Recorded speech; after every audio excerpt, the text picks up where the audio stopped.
Well, hello, everyone, and welcome to another episode of A Live Better, brought to you by my friends over at Wave.video, the creator of everything you see in this show today. That's right, all the assets we created in Wave.video.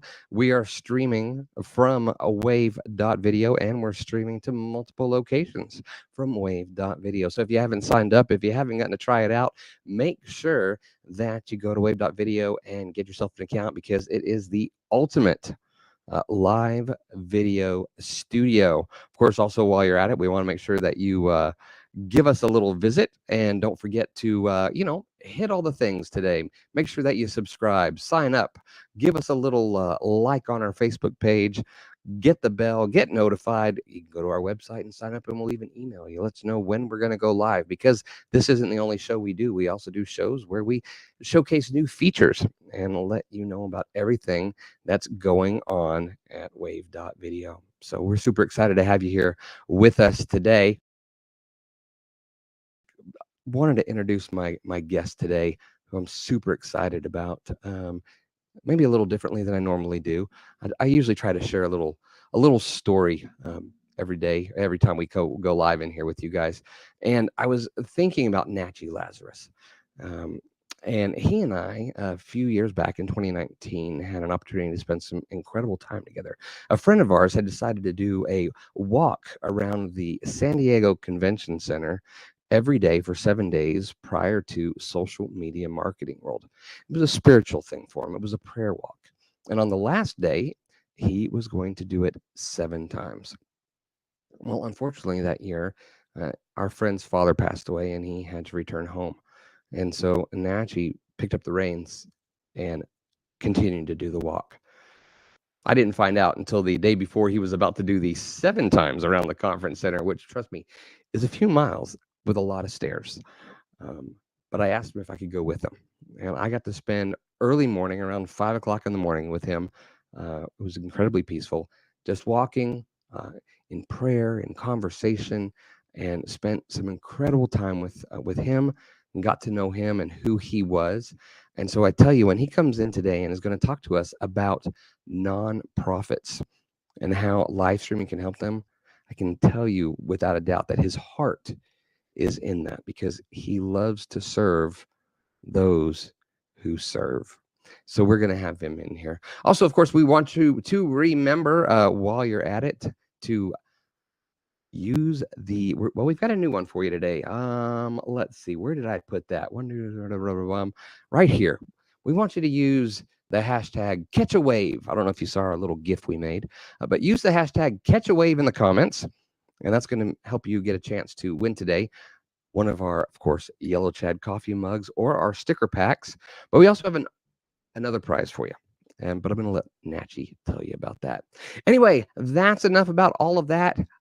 You didn't come here to hear me. You came here to hear Natchi. So let's bring him on in.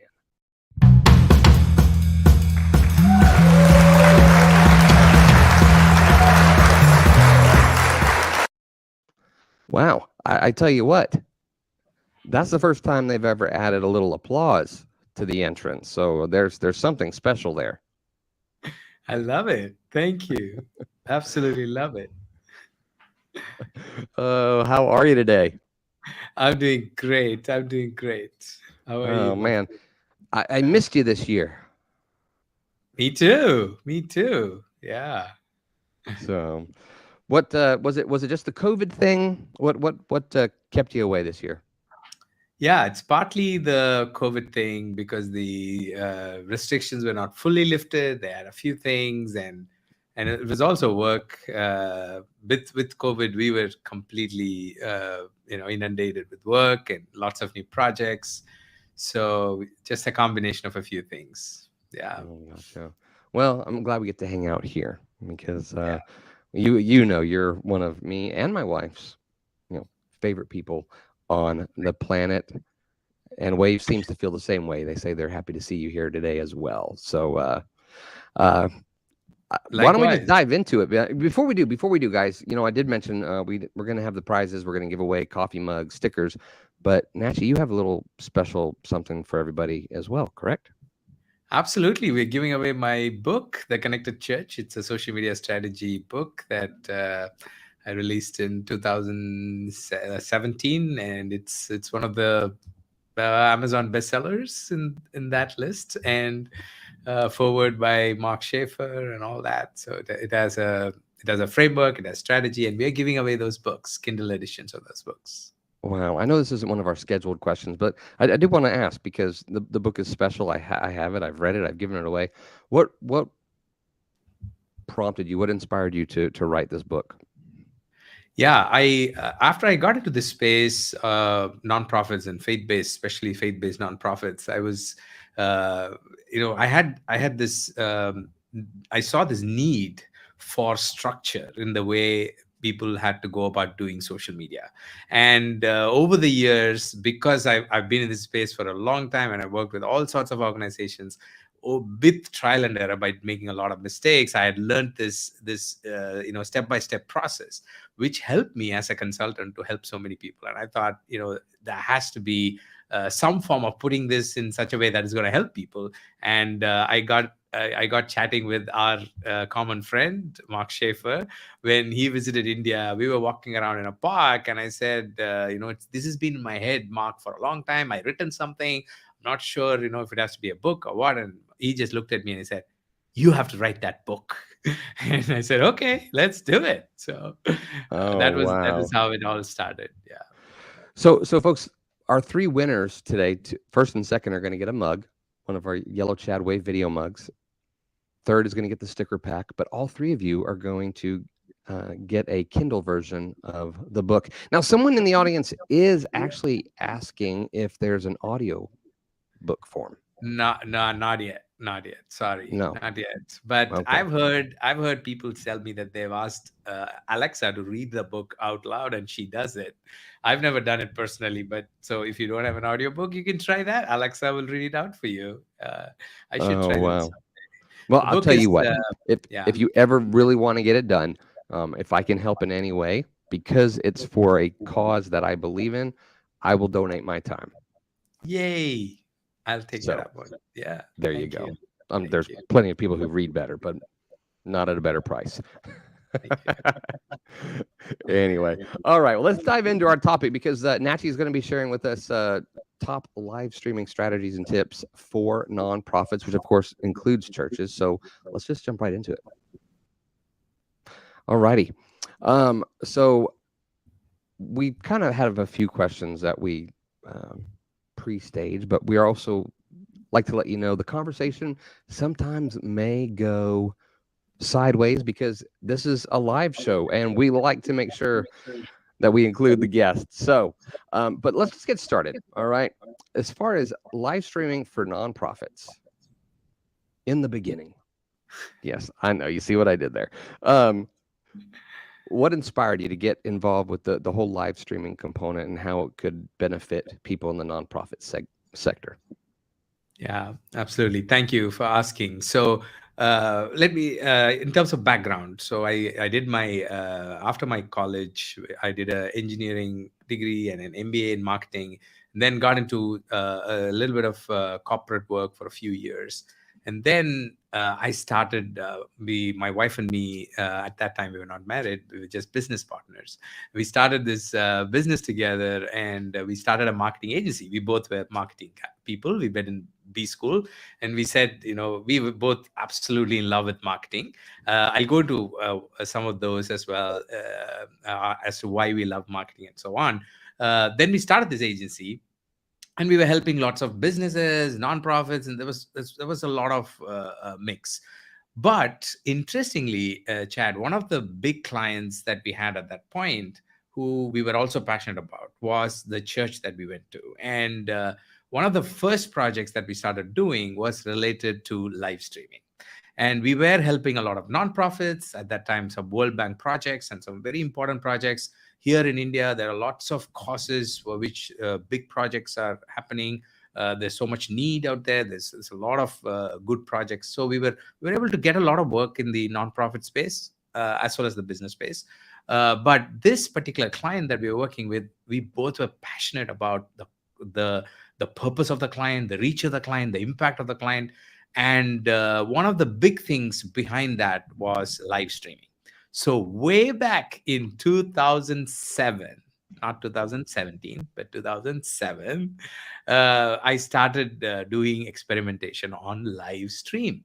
And at that time, we only had a USB dongle, which had the internet because we didn't have a wired connection. I mean, we did have some sort of wired connection, but the connectivity was not great in those days.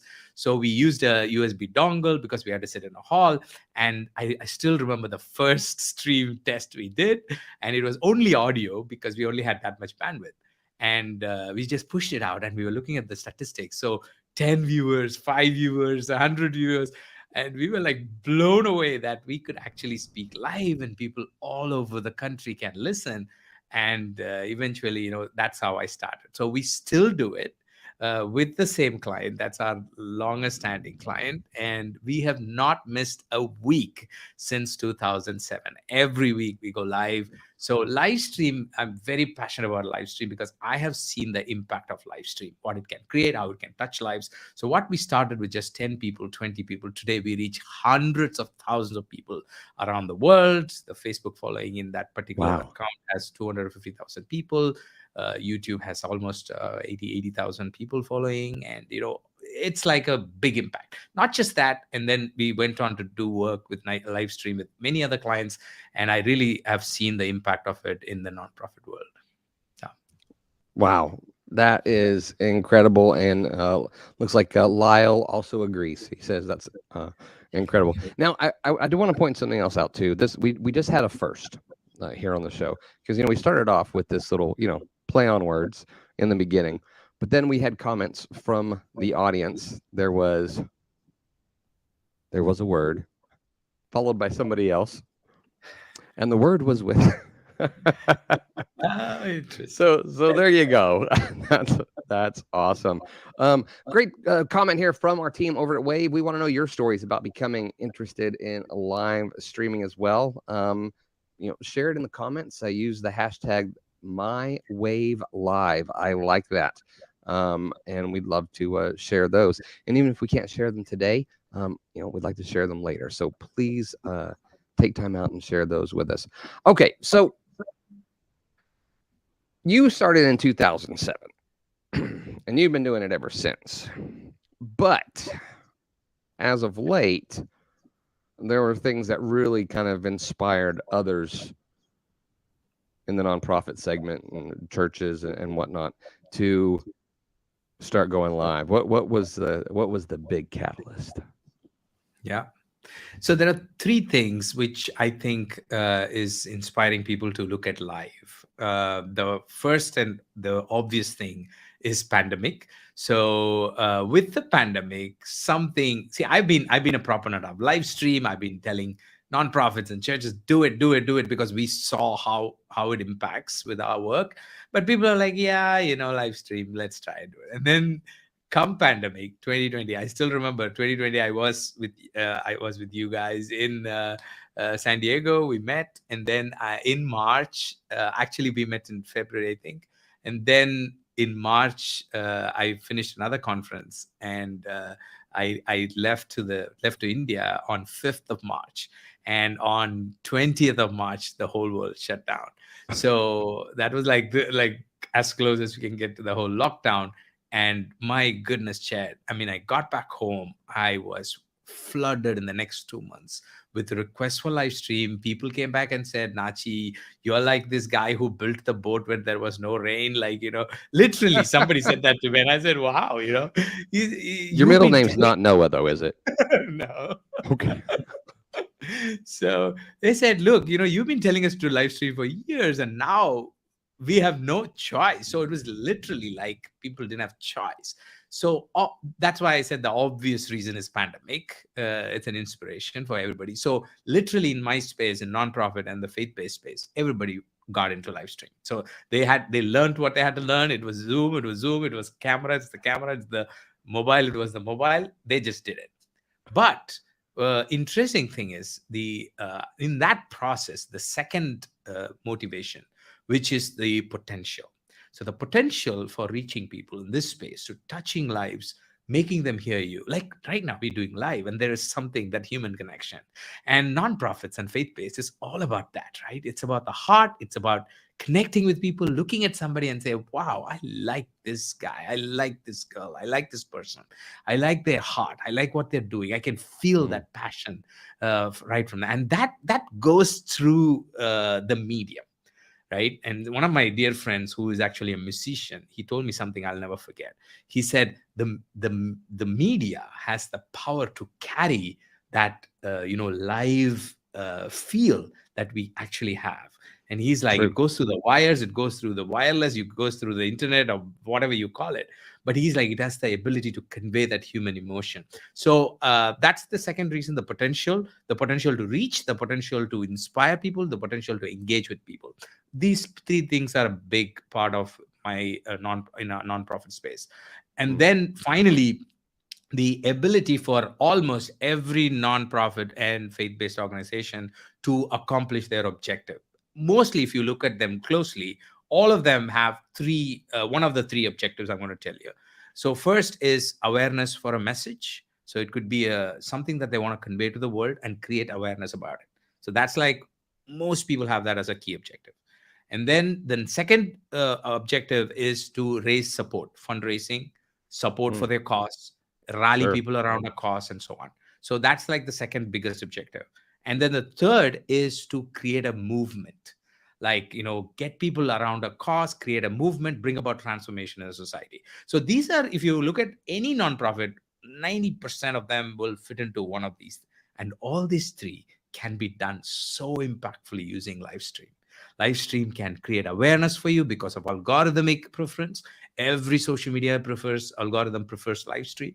They all want you to go live. They all want you. So naturally, the awareness creation process is easier. The second is the support, creating support. When people hear you, when people connect with you, they want to support you. They understand your vision. They want to know. Nobody has the time to read or, these days do other things. But when you do live, there is something magical about it. And then the third is to create a movement. There is nothing like a live stream to create a movement, to bring people together, to transform something. So anything we've seen today has been done in a live setting, whether it was on stage, off stage, online or offline. Somebody got on live and connected, looked at people in the eyes and said something that brought about the transformation. Today we have the ability to do that. Look at me, I'm sitting in the other side of the world, literally, and literally the other side of the world, right? If you look at the Yeah. globe, and Like you're if I on look this down, side I of the can globe. wave at you. Right? Yeah, and we are doing this. So anyway, so those are the Wow. big inspiration reasons that for live stream. Yeah. Wow, I love it. Now Nachi's going to be sharing with us five specific steps and tactics here in just a moment. But I do want to thank Eric for sharing his My Wave Live. He said he wants to help other business owners to show their local business to the world with live interviews, and I like that. That's a cool piece of this whole live streaming and the whole internet thing is your local business can become global. Your nonprofit can become global. Your message, whatever it is that you want to do, can become global. I think just a little off topic, but so often we hear from people that will say, "Oh, the media is ruining the world," or it's an evil tool and it's just doing all of these horrible things. But at the same time, it gives us the power and the ability to counter those things by working with nonprofits, by sharing messages from your faith or whatever it is. Do you feel like there's not enough people using the tool to be a force for good? Yeah, I mean, that's been one of my things for many years. In fact, I mentioned in the book as well. In fact, the concept of marketing. I know businesses get it. I know maybe people like Eric get it. But in the nonprofit world, it's still not an acceptable word. Like you say, marketing and promotion, those kind of things are like, that's more salesy. All of that. I want to tell this to people listening to me from the nonprofit world. I heard something from our marketing professor more than 20 years ago that I Mm. will never ever forget in the rest of my life. He said, here is a simple definition of marketing. Marketing is simply the act of connecting something good with the right audience. Very Mm. simple. Connecting a good thing. It could be a good message, a good product, a good service, a good something with the right audience. So a good thing connected to a right audience. That's it. That's all what marketing is all about. So if you as a nonprofit or a business or a small business owner like Eric, whoever it is, I mean, if you have something good and you want to take it to the right audience, you need to be using all tools of marketing. That's what marketing is all about. And live stream today is a big part of marketing. It's one of the big mixes in the whole digital and social media marketing world. So I think more people have to embrace it. More people have to take it up, and you have to look at live stream as a tool that could help you grow and expand to and reach your audience. Hello. This is actually one of my local friends, Jean. She said great thoughts for introducing the cast members. She's involved with the local theater, which is a nonprofit thing here in town. Now, a couple people have some questions, but we're also going to go into your 5 practical steps because, guys, I'm going to pop these couple questions on here. But I also think you're probably going to cover them, but I just want to make you aware of them. Lyle asked if for a nonprofit that's just launching and has no followers, wants to know how they would gain followers for the live stream to communicate the vision and get support if no one knows to follow. So how to build an audience. And then another question that was asked was, is it already saturated? Is there still room for me? So are those things that we'll probably cover as we go through the steps? Yeah, let me touch on those quickly, and then we can go into this session. So first is with the audience. So this is a issue as a challenge that I always face when I start working with a nonprofit, because there's no audience. So I want to give you like 3 perspectives about it. First is with respect to audience. You in the social media world, in the digital world, there are 2 types of audience. One is an existing audience, another is an extended audience. These are just terminologies that I use to explain a concept. Let me talk about an existing audience. So you're saying we have no followers. A nonprofit that is just launched has no followers. Now, what you're actually meaning is you don't have any extended audience, because everybody and anybody has an existing audience. Let me explain. Now, that existing audience, if you are an individual, could be your mom, your nephew, your sister, your cousin. There's somebody there, right? Like your school buddies, somebody that you played with, your neighbor, somebody, right? There's always an existing audience to start with. It could be like 2 people, 3 people. That's your existing audience. And then here is the beauty of digital and social media, especially live stream, is this existing audience starting to consume and interact with your live stream is going to tell the algorithm that this has to reach out to more people.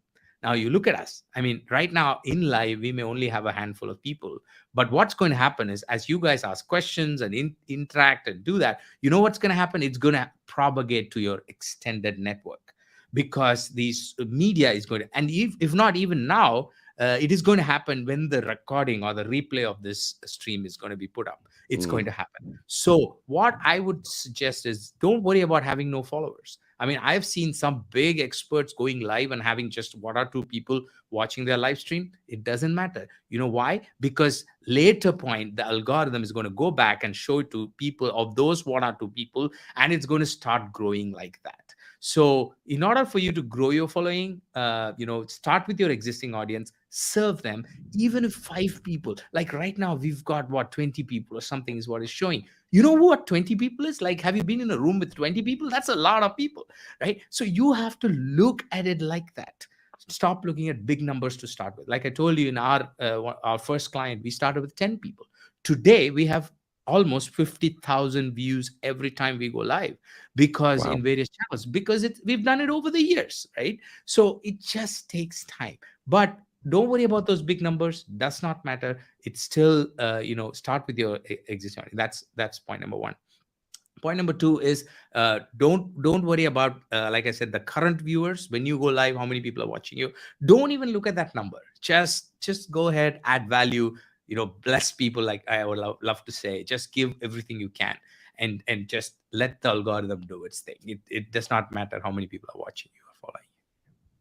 No, I agree completely. And it does grow, and you start to get people who are loyal viewers who come back, and then they tell their friends, and it does grow, and that's how the community builds. I love that. All right, let's dive into the meat that you brought here for us today. You guys are going to want to get out your whatever it is you take notes on. I was going to say pen and paper. I don't know how many people actually do that nowadays, but Natchi's brought with him 5 practical steps for an impactful live stream. Now, we're specifically focused today on nonprofits, but I promise you these will translate into whatever it is that you're doing as well. So let's just jump in. Yeah, let's do it. So five practical steps. So the first step that I'm going to talk to you about is simplification, right? The key to live stream is simplicity, the success of live stream, because live stream, you can complicate it as much as you like, right? You can have like fancy microphones, switchers, all sorts of things. You can do whatever you want, but in my experience as a nonprofit specifically, or faith-based organization, and I think even as a business, what you want to focus on is simplicity, simplification. In fact, one of the things I love about Wave.video is how it's simple. I've been when I went through even the demo of the tool, I was blown away by simplicity. So tools like this, whatever you use, right, for live streaming, keep it simple. I told you, we started for this particular account. We started in 2007, and we do it till date. Like till yesterday, we were doing live stream, and we do I think 8 live streams a week for this particular account, and we have done it for how many years? Like from 2007, never Wow. missed a week, never missed a week, never missed one event. In fact, some of them have been huge, and that's what excites me about live stream, because you can't miss it. It's live. Like you have to do it now, and you can't go wrong. You can't get the camera wrong. You can't it has to work. So there is something exciting about live stream, and you need to catch that excitement, and you need to say, I'm going to get into this. See, it's great to record a video. It's great to, edit it and put it up. But I'm telling you, nothing like a live stream, because you can't act, you can't undo something. So that live element brings with it some energy and some excitement that nothing will give you. But the key thing is simplification. How are we able to do from 2017 till date without missing a bit? I tell you why. Because we kept things simple. When you keep things simple, it becomes scalable. If you complicate it, it can't get scalable. Now, I'll give you an example. When the pandemic hit, I mean, we have obviously, some of the clients I work with are large organizations, large Sure. nonprofits, large churches, and they have this, complicated setup, right? We've got all the switchers, we've got all the, the black magic boxes and atoms and all of that, and all those fancy things, which is great. We use all of them, and it works. Now, when the pandemic hit, what happened? We couldn't go to any of the switchers. We couldn't use any of that. Everything had to be done remotely. And I'll tell you an interesting story, Chad. One of the settings on one of the weeks after the lockdown, here is what happened, right? We had the speaker in the house, Right. the whole setup in the church, and I was in another town in my home, and my server was in some other country, and all our viewers were all over the world, and we are talking about hundreds of thousands of people. Okay. And we said, look, we have never missed a week, and we're not going to miss a week. Let's do it. Let's figure it out. And we figured it out, and we were able to figure it out because in my head it's simple. I only have 4 pieces that I need to put together. Now that could be in a low scale or on a high scale, but only those 4 pieces. So what I'm saying is, without getting into too much of detail and technical stuff, all I'm telling you is keep your tech simple, right? Don't overcomplicate it. Keep your tech simple, keep your processes simple, have scalable processes, right? Write them down. And you don't have to worry. Like even this just before this interview, Chad got, and he did certain things because he's well prepped. His process is set in place. So all we do is just jump in and start, right? So it's important for you to have processes established, format established. This is how I'm going to do it. This is the flow, set the workflow, and that makes the whole thing scalable. So that is the first point. Simplify. If you simplify, in a practical sense, I'm telling you, you will not miss a live show. Sometimes people are overwhelmed week on week. How do you do it? How do you not miss it? Even a recorded show is not easy. Like we do a live, not a live, but a recorded news video release every week. And actually today, just before this interview, I just released the 150th episode. Now, Wow. doing 150 episodes is not a joke, even for a recorded. Now, when it comes to a live, I know some of you are thinking it's not easy, it's complicated. How do I do it week on week? This is how you do it. Simplify it. So have a microphone, just a camera, the basic internet connection, and a great tool that can pull this all together. Mm-hmm. Chad will talk more about that. And things are getting simplified. Things are getting easier with tools like Wave and many other tools out there. So yeah, just simplify. That's the first point. Chad, there you have it. I love that. And I love that you also brought up the tool with Wave, and that one of the reasons I'm doing this with them was because I love the fact that they wanted to do something that was simple and easy to use, but that also gave people the opportunity to grow and expand and to get more creative and to do things exactly the way they wanted to them without being limited. So the tool does let you stay simple, but also look like maybe it's not. Some might look at what we're doing here and be like, wow, what all do they have going on? It's not. It's simple. It's simple. So yeah, it's simple. Let's see here. Couple things here. I'll just there. Prepare your notebooks. One more. Somebody else shared their My Wave Live. I do want to make sure I share that. They're going to be introducing live stream for fundraising and also for volunteer and staff recruitment at a hospice where they're a board member.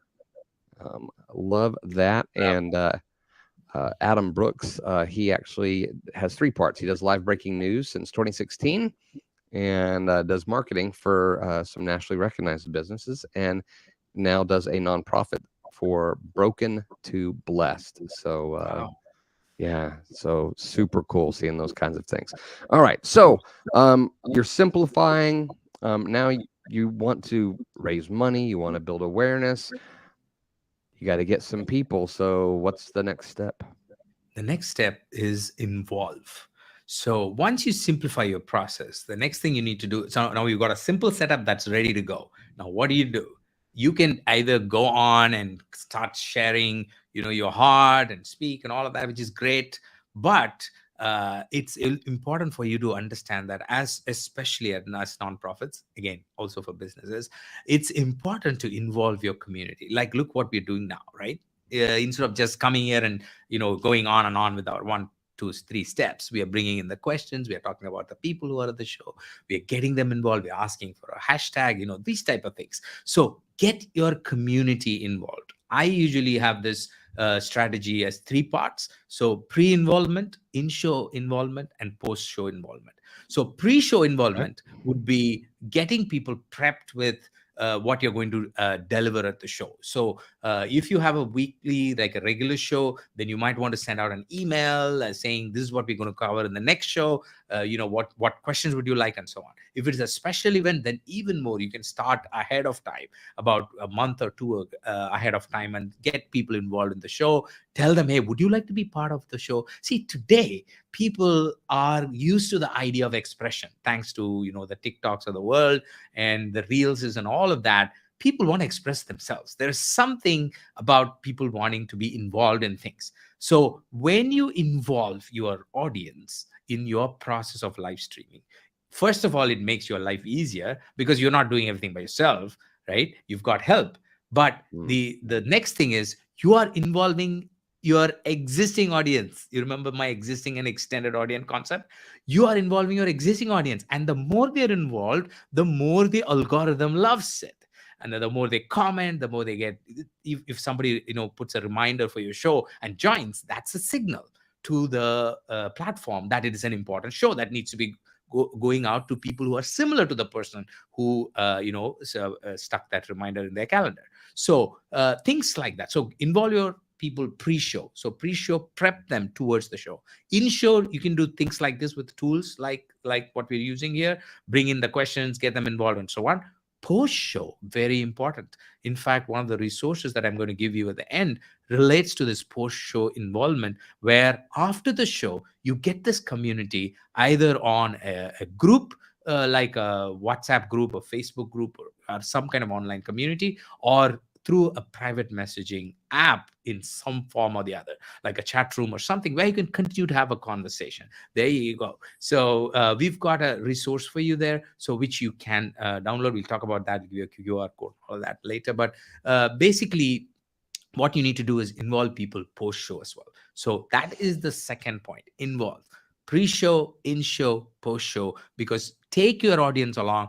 Don't do this alone. Live stream. This is the beauty of live streaming today. Connectivity is great. Those days we wanted to involve people. Imagine in 2008, 9, and especially, I like that I'm in this part of the world, the developing part of the world, where our connectivity is not great, because it pushes me to think hard, like how can I come up with unique stuff. And then since I also work in the other part of the world with clients in the US and Australia and all the other places, then I get to see best of the both worlds and kind of come up with the strategies to do that. So in those days it was hard for me to involve anybody, because they didn't have a phone, they didn't have connectivity. It was hard.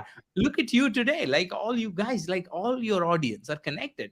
You don't have to explain to anyone what Zoom is anymore. Like, Right. even your grandma, everybody knows it, right? They know what Zoom is. So getting people involved has become much, much easier. So that's my second point. So simplify, involve.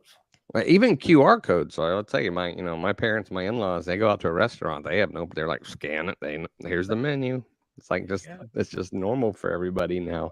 Wow, I love the pre, the during, the post, the 3 stages thing.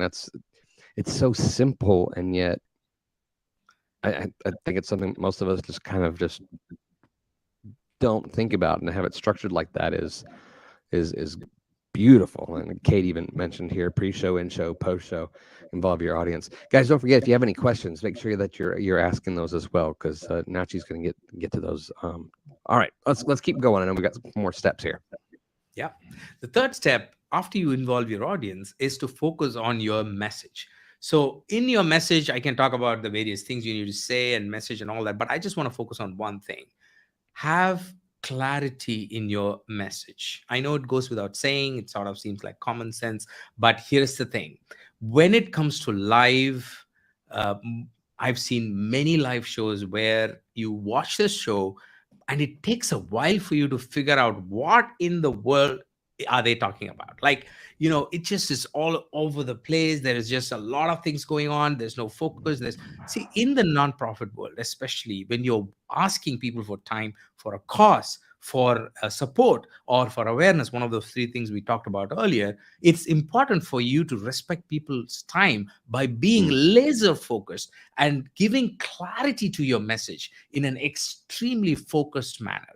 So, which means here is a recent quote that I heard from one of my friends who I admire, who wrote the book, Take the Stairs, Rory Vaden. So he said, he was talking about a comparison between being clever and having clarity. He gave his own example and he said, clarity is better than clever.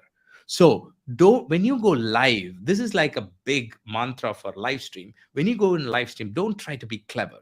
Just try to be clear. It's great to be clever, and we all want to be clever. We want to look smart, but it's more important for you to be clear than to be clever, because people have less time and they're watching it while they're when they're walking, and they're sitting in the living room, or they're hearing you when they're driving.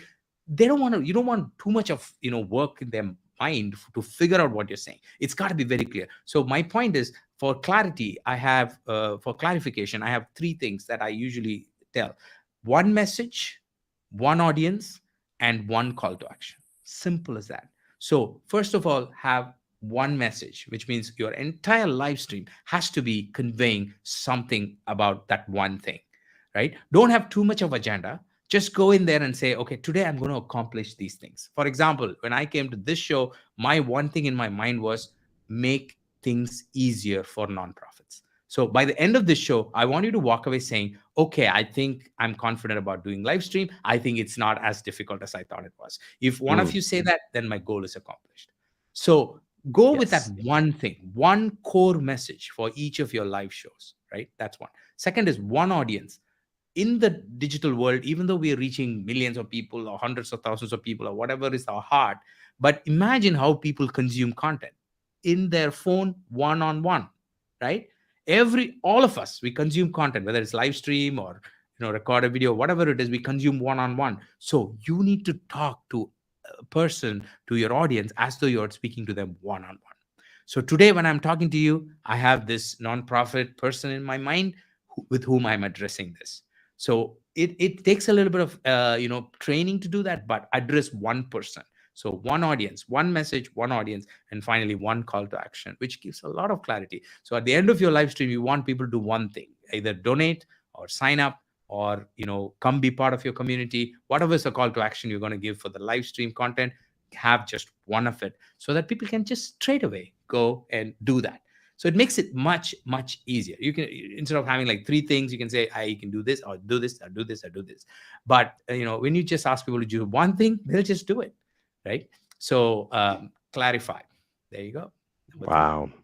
J.S. Gilbert has been in the media world for a long time, a really, really long time. Just kidding, J.S. He's young, but he says that the one message, one audience, one call to action. It's the same way that a good commercial is crafted, and I know that he's done several of those. And Kate really enjoyed your comment about clarity is better than clever. Be clear. So excellent. Guys, I hope you're taking advantage of all these things, and those who are watching the replay, if you haven't already gotten something to write down and take notes, because I can't take notes while this was going on. I'm gonna have to go back and rewatch it because there's stuff I was like, oh, I gotta remember that. So, all right, so I simplified. I'm involving others. I've got a clear message. What do I need to do now? Now you've got the show, you've got things going. Now the next step is for you to make sure that even before you start your live stream, it is integrated with your entire ecosystem. Let me explain that. Integrate, that's the fourth point. Integration is, the word integrate has this word integer, which is one, right? That's why we call integrity being one person. Integer, that's the root word for integrate. So basically what we're saying is keep everything, keep your live stream as part of that one big system that you're trying to build. Because many times I see nonprofits or churches or faith-based organizations just go and look at live stream as a separate thing. Even today, after the pandemic, people are saying, okay, now that the pandemic is over, I'll pack up the live stream. Let me do in-person events. I'm like, no, you don't do that, because your audience are not doing that, right? It has to. Now, this live stream thing is not a separate department or an activity. It's now become part of your one thing, right? It's integrated into your system.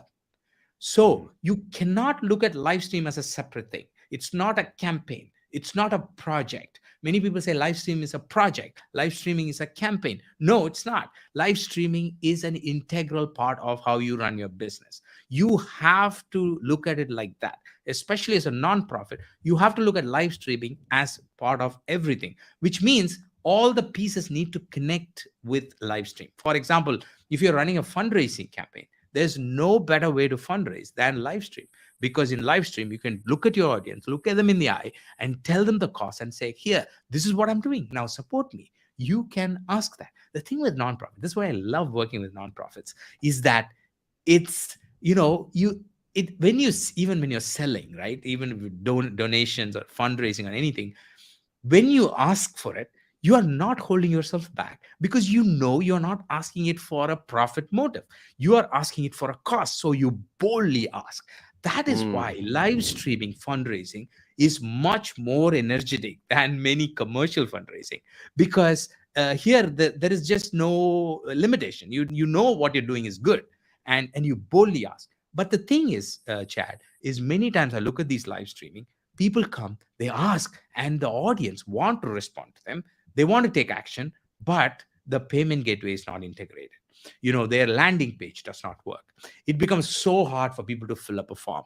You get people on live stream, you get people wanting to get involved, and then you send them to a form that has like first name, last name, street 1, street 2, street 3. That's not going to happen.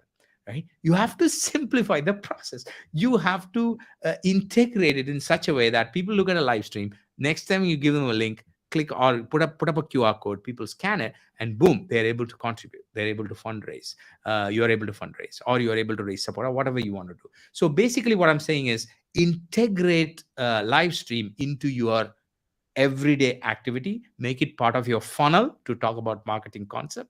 So live stream has to be part of your funnel, whether it is top of the funnel, Sure. bottom of the funnel, or the lower funnel. The beauty of live stream is it can sit anywhere in the funnel, right? It can be top of the funnel in the sense just awareness, middle of the funnel in the sense just helping people make a decision, but it can also be bottom of the funnel where you can actually get people to pull out their card and give a donation for your cause right there.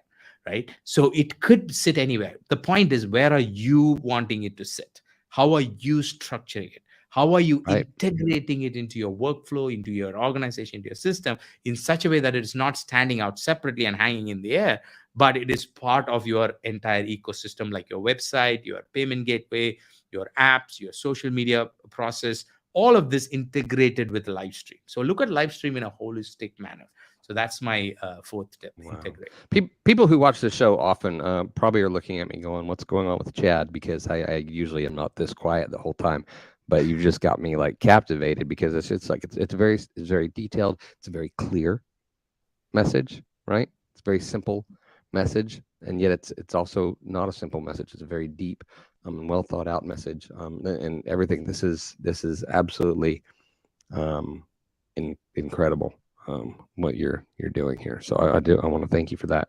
All right. So we've got one last step in your 5 practical steps. Let's just go into it. Yeah. The last step is collaborate.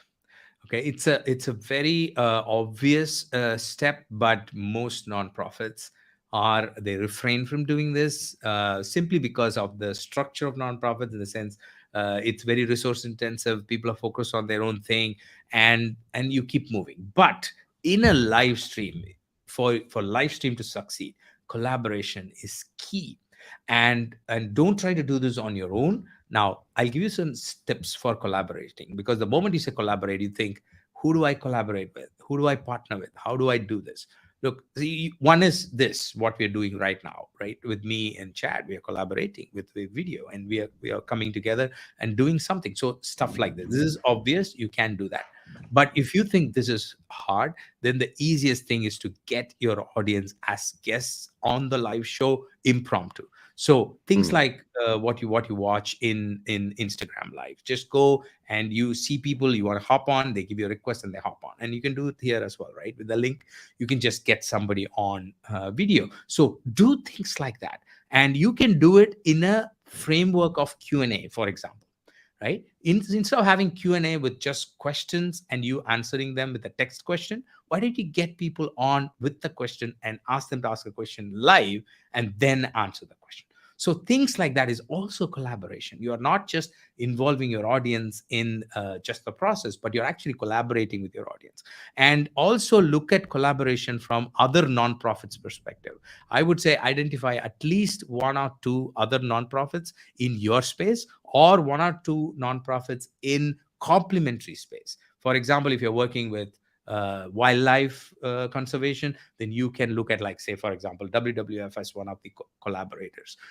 They may not be doing exactly what you're doing, but they are in a complementary space. So things like that. So look for complementary collaboration. Also look for similar collaboration in a similar industry. So bring them on, do a live show, gives exposure to each other, helps build each other. And at the end of the day, nonprofits are all about building each other up, serving each other, and making a bigger impact in the society as a whole. So collaboration should come naturally for nonprofits. But again, I just wanted to make sure that you get that. So that is the 5th tip that I wanted to give you. Wow. Karina, I don't know if you saw, she said her brain's absolutely thrilled with all of the information. And I think everybody here would absolutely agree with that. So, guys, I apologize if my eyes have kind of wandered a little bit too today, more than they usually do. I'm kind of managing the comments here. Most times I have somebody here with me, but today it's me. So I'm kind of making sure I don't miss anything that you guys are saying. I appreciate all the comments that have come up. Wow. Guys, if you have any other questions for Natchi, this is your time. Make sure you ask them, put them in the comments. And if we don't get to them, for sure we will go back afterwards, right? The post, what's the post-show yes, involvement. post-show involvement, to make sure that we get that as well. Leonard Patton sending a heart to us over there in San Diego. So I love it. super great guy. I'll tell you what, we're going to take a little break here from the intensity, because this has been intense. So we're gonna maybe get a little lighthearted here for just a minute, and we're gonna play a little game with you, if that's okay. He's like, I don't know. I know you, Chad. This could be scary.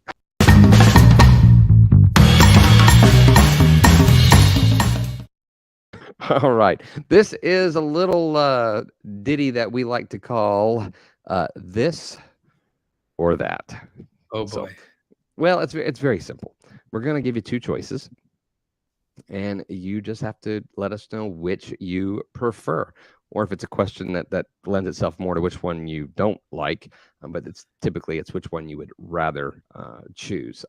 Play along with us, folks, in the comments, and don't forget, here shortly we're going to announce our winners. Two lucky winners taking home coffee mugs, or third place will get a pack of our stickers, and all three of you are going to get a free Kindle edition of Natchi's book. Whoops, that's not the book. That's the mugs and the stickers.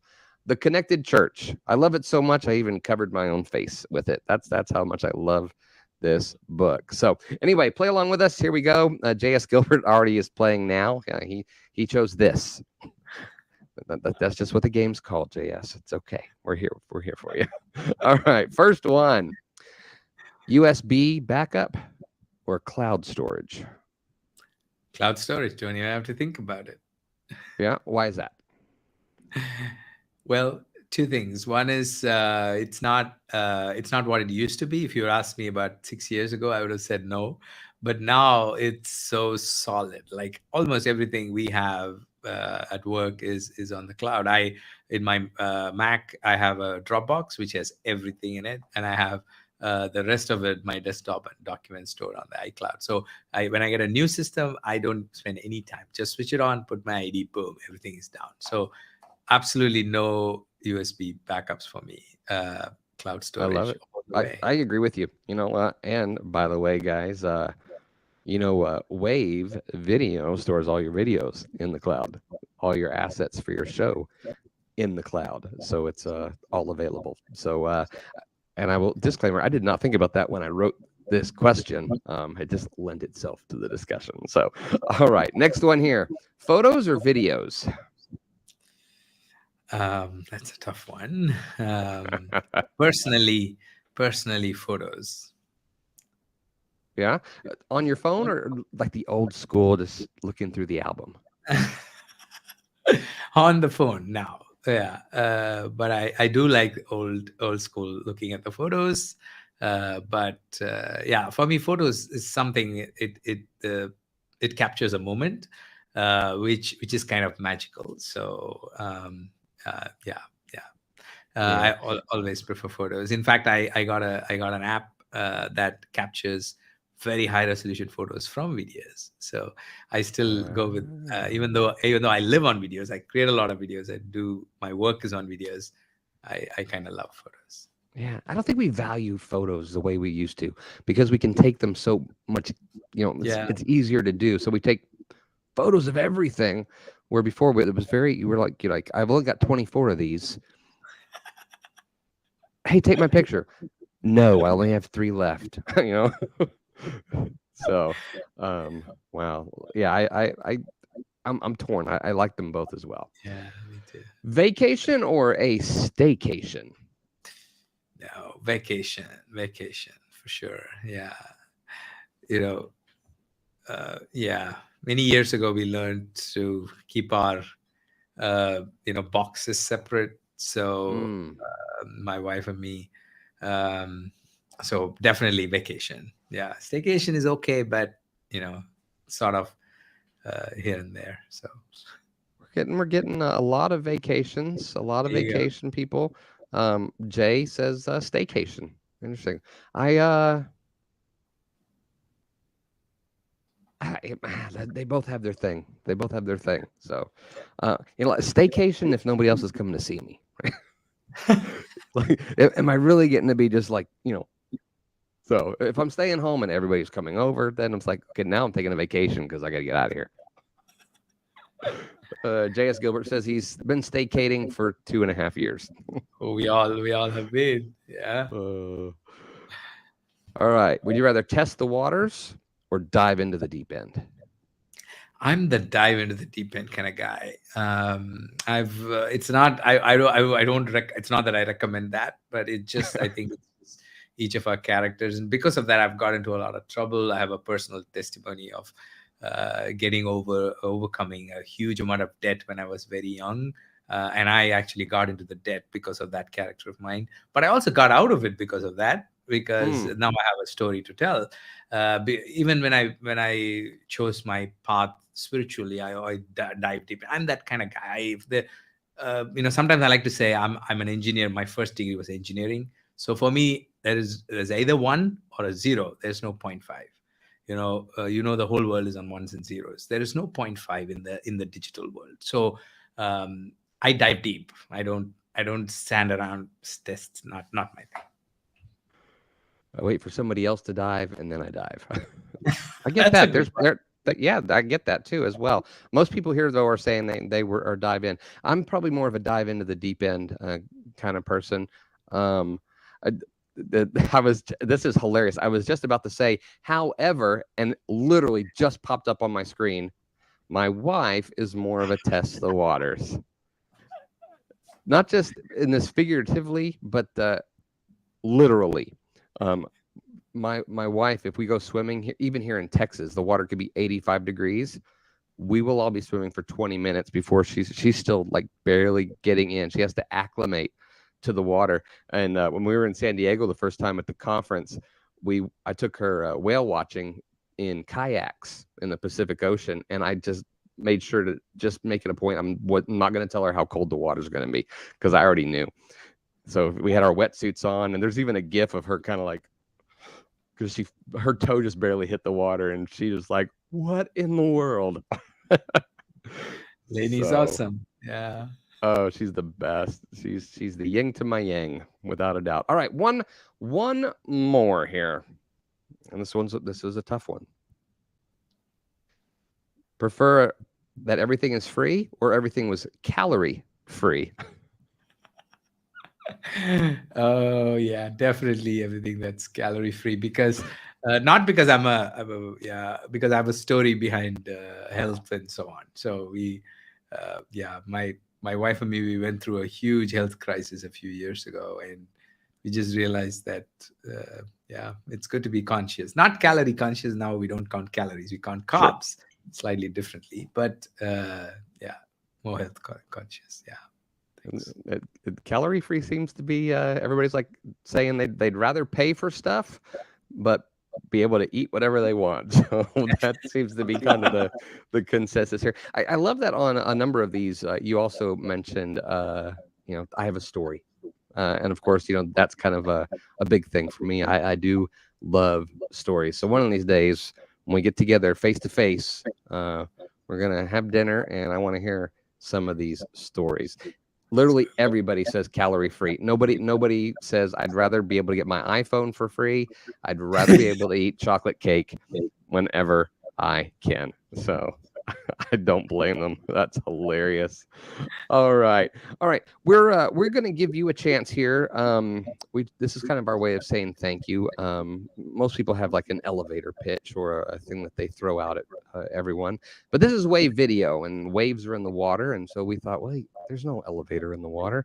There's a submarine, and so we are going to do the submarine pitch.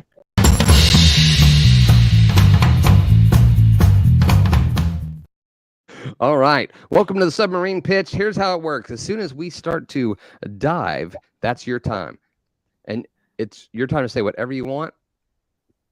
Whatever you want. It could be to promote yourself or talk about a call, whatever you want. Until we come back to the surface. Go. Oh, wow. Okay. Okay. First of all, I love this. Just want to tell you guys, don't, especially to the nonprofits and faith-based guys, don't be scared of the digital world. Don't withdraw yourself from the digital world. I know you're not listening. You're listening to me because you are involved, but I just want to tell you, this is not complicated. This is easy. You can do it. In fact, that's like half the time my job is to tell people it's easy. You can make it, and you're not late. I know many of you thinking you're late. You're not late. Okay, and you can follow me on Instagram. Mostly it's Instagram, but wherever you want for learning more about how to do it. Happy to help in any way. Awesome. Love it. I don't know So, if you know so super grateful for you being here. Guys, don't forget you can download Natchi's free private messaging strategy workbook. There is the link there. Perhaps we can get Karina, somebody here, to put it in the comments, so maybe it's a little easier for you to copy it and paste it. But make sure you're doing that. That's his free gift to everyone here today. And speaking of free gifts, let's give away a few things here before we call it a day. All right. There should have been a little intro video, but you know what? That's okay. That's on me. This is our giveaway scene. Chad, I also have a short link for that. Sorry to interrupt you. Oh, okay. Yeah, Natchi.net/wave. That's much easier. It link leads to the same link. Yeah. Natchi.net / look, you know what? I have that right there. There it is. There you go, guys. A shorter link, much shorter link. Natchi.net/wave. I believe we also put this up here for you. If somebody comes in later and wants to use it, there is the code that you can scan as well. So we'll leave that there. Anyway, hey guys, we are giving away a few things here. We just want to say a special thanks to all of you for watching. Third place with our sticker pack with the coveted yellow Chad. When you get it, make sure you use the hashtag yellow Chad and send us a picture of where you stuck yellow Chad. We definitely want to know. And the winner of that today is here in my notes is Jay Guagliardo. I hope I said that right, Jay. We appreciate you being here and being involved. And in first and second place, both getting a yellow Chad Live Better Wave video mug, along with, well, everyone is getting the free Kindle edition of the Connected Church. Those are going to like the drama, right? Adam Brooks and Gene Huback. So both of you, thank you for being here today and doing that. Make sure that you email Yulia at Wave.video so that she can get your information, so that we make sure that we get those to you. We still have a few people with prizes that we haven't been able to deliver because we need your address. So if you, by the way, if you want a mug last week, I'm talking to you, Jay. Not today's Jay. This was a different Jay. So anyway, Natchi, thank you so much for being here. I'm either going to have to go back and watch the replay, or I'm going to steal the notes from our team who are watching so that I have all of them, because just beautiful message, and you're just a beautiful person. Thank you. Appreciate it. Thanks so much for having me. Just love the conversation. Thanks for all that you guys do at Wave.video. Thank you. Thanks, Natchi. Guys, make sure that you join us next week. We'll be here again at the same time, Wednesday at noon Eastern. We are going to have Kim Garst here. She is a legend in the social media marketing world, the Facebook world, and the live streaming world. And she is going to be sharing some of the top live streaming business ideas for 2022. So we're going from the nonprofit to the business ideas, but you know what? They all overlap. And just because you're in business doesn't mean you can't be in business to do good. And that's what we hope each of you are doing. And we look forward to seeing you next week when we all learn together how to live better.